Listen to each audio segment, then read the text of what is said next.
Bonjour et bienvenue à Lisbonne. Aujourd'hui, on va parler opportunités de reprise.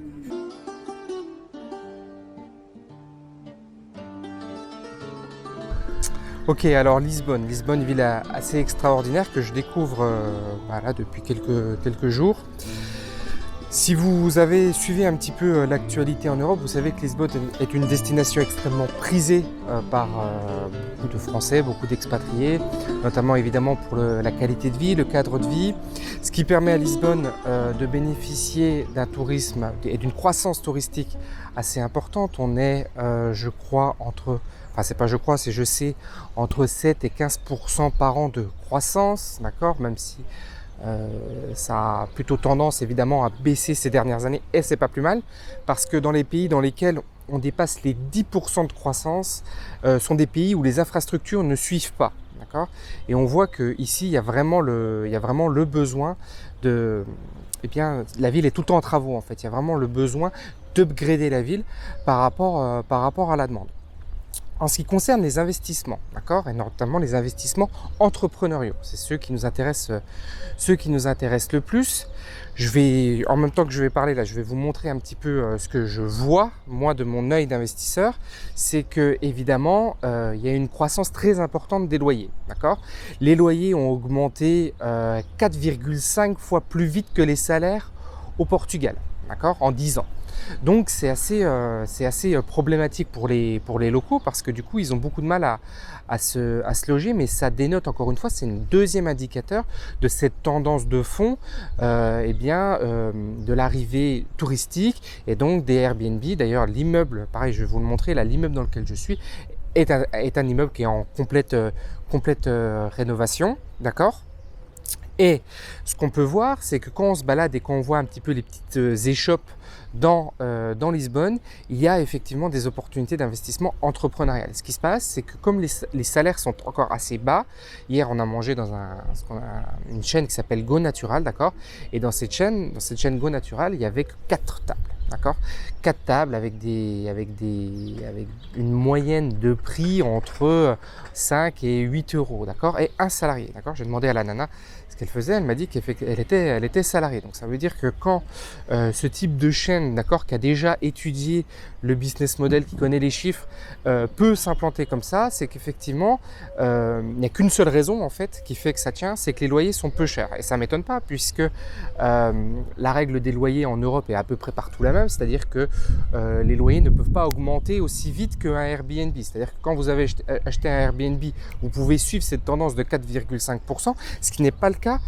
pour les loyers. Alors, pourquoi je vous dis ça? Parce que c'est déjà un premier indicateur de l'opportunité qui existe aujourd'hui d'investir au Portugal grâce encore à de l'immobilier qui est peu cher, même s'il a beaucoup augmenté. Dans l'habitation, il n'a pas augmenté aussi vite, d'accord, et je l'ai confirmé, il n'a pas augmenté aussi vite en termes de business, ce qui fait qu'on se retrouve dans une situation assez ubuesque quand on se balade dans Lisbonne. On a des trucs assez tendances, où le concept a été vraiment travaillé, comme cette chaîne, la Go Natural, où effectivement, là on a quelque chose qui est entre guillemets actualisé, rafraîchi, et à côté on a encore le troquet comme il y a 20 ans, avec la personne qui tient le troquet depuis très longtemps. Donc il n'y a pas une homogénéité encore.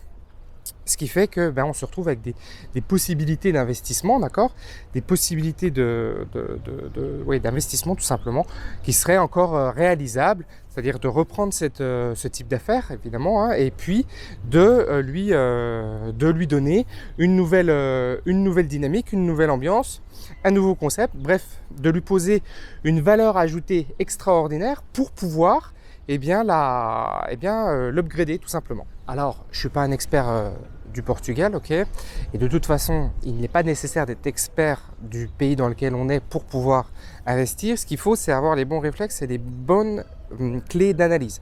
Aujourd'hui, et vous le regarderez si vous allez sur le site d'Iluti Investissement, Je ne mets pas en critère d'investissement des pays, par exemple, qui ont une croissance extraordinaire, une croissance importante. Pourquoi? Parce que cette croissance, elle va être aléatoire. Si on commence à regarder un peu plus en profondeur, il y a tout un tas d'indicateurs qui vont nous dire que le Portugal, ça va commencer à baisser, que le Portugal si, que le Portugal mi, que l'aéroport, le deuxième aéroport qui doit se faire ne va peut-être pas se faire, etc., etc., etc. Ce qu'on veut, ce n'est pas aller chercher de la valeur par la croissance. D'accord? Et ça, c'est une notion importante. La croissance, évidemment, nous intéresse. Évidemment, on veut être dans le tourisme, dans des flux, c'est ça qui nous importe le plus. Mais ce que l'on veut, c'est surtout apporter la valeur par l'acquisition et après par l'upgrade. C'est-à-dire que par l'acquisition, on va acquérir un lieu, une expérience, un bien dans un endroit qui est effectivement sujet au flux. D'accord? On va regarder les critères minimum viable et acceptable pour porter l'investissement, mais ensuite on ne va pas regarder, on va regarder un petit peu la croissance quand même. C'est sûr que si on est en Tchétchénie, ça va moins nous intéresser, mais on va dire que dans tous les pays de l'Europe, globalement, c'est OK, d'accord? Surtout, ce qu'on va regarder, c'est quelle est la valeur ajoutée que l'on va pouvoir apporter au projet qui va vraiment lui donner une ampleur extraordinaire, qui va vraiment pouvoir décupler le TRI, le taux de rentabilité interne du projet de façon extraordinaire, indépendamment, d'accord, et je dis bien indépendamment de la croissance du lieu dans lequel on est. D'accord? Et ça, c'est véritablement la belle clé en fait à retenir de cette vidéo, c'est que votre projet de reprise, si vous avez un projet de reprise ou d'investissement, si vous avez juste un projet d'investissement, ne doit pas se décider en fonction de la croissance du lieu dans lequel vous êtes, mais doit se décider en fonction de l'upgrade et de l'ajout la valeur ajoutée extraordinaire que vous allez apporter au projet et qui fait même que si demain le Portugal est en décroissance, et bien nous, on va continuer à garder la croissance cette fois-ci et le TRI interne très fort parce que on aura repéré quelque chose que les autres n'ont pas vu tout simplement. Voilà ce que je peux vous dire pour cette vidéo. Je vous dis à très bientôt. Ciao!